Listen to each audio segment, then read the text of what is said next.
gumagawa kami ng surprise makeup. Di ba yung iba, surprise money yung ginagawa, yung nilalagay sa loob ng cake yung money, tapos yan, hinahatak nila. Kami naman guys, ngayon, gumagawa ng surprise makeup. Kasi ngayon, ang mahal ng paggawa, 1,700. Maliit lang yon, tapos wala pang makeup. Syempre, sayang yung 1,700. Yung amount na yun, makakabili ka na ng makeup na pang surprise sa kanya. So, ang ginawa namin, aray ko, yung plancha, mainit. Okay lang yan. Yung mga makeup, ayan, nilagay namin sa supot ng yelo. Tapos ngayon, pag dudugtong-dugtongin namin yan, para pagka inangat niya, magsusunuran na siya. So, ayan yung ginagawa namin.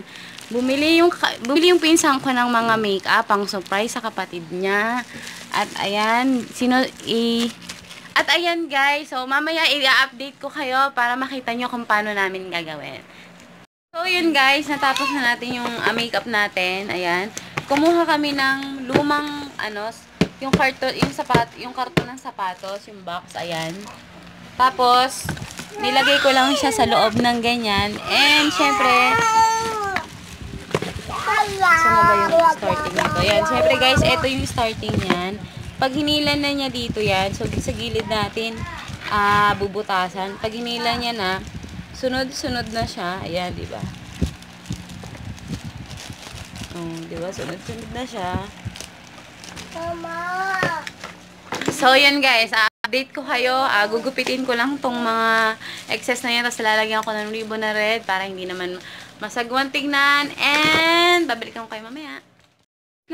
Papakita ko sa inyo kung paano siya mag-work. Ang pagkabalot namin ng wrapper, ganyan lang. So, hiwalay siya para mailalak ko pa ng ganyan, di ba? So, malalak nyo pa. At once na hinila nyo yung gift niya sa loob, hindi siya sasama. At yung pag-cut ko niya, hindi ko binuong cut. Kasi pagka yung buong cut na ganyan, ang pangit niyang tignan. At subukan natin kung paano siya mag-work. Tapos, ayan guys, kumuha ko ng palatandaan na yung mismong hahawakan niya o hihilain niya. At tignan natin. So, ayan guys. O, diba? Ang ganda. Talagang siya, nag-work. So, masyado nang mahaba. Hilahin ulit natin. See, guys. O, diba? Siguradong magugustuhan to ng mga re-regaluhan nyo. At ayan na siya. So, ganyan lang kasimpleng gumawa ng surprise makeup cake. At pamaya, papakita ko sa inyo pagka may cake na siya kung paano talaga siya mag-work. At babalikan ko kayo mamaya, guys. Bye! So, ayan guys, ito na yung ating surprise makeup cake. So, ayan yung ginawa namin. Para hindi siya makita, nilagyan namin ng mga cupcake dyan. Tapos, nandito yung pinakabutas niya. And, ito yung, ito yung happy birthday. Yan yung hihila niya. So, parang hindi siya halata, diba? Kasi meron din siya. And, ayan, kinostomize din namin.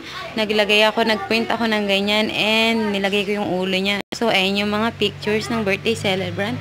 At, ayan na siya. So, ayan ang kanyang surprise makeup cake. And, alam kong magugustuhan niya yan. So, ayan yung setup namin sa kanya.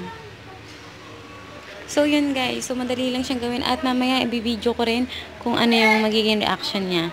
Babalikan ko kayo. Bye-bye! Yeah! Sige na, go na! Oh, go! iPhone yan! Go, go, go! Sige na, go! Sige na, go! Hugot! Taas! Hugot!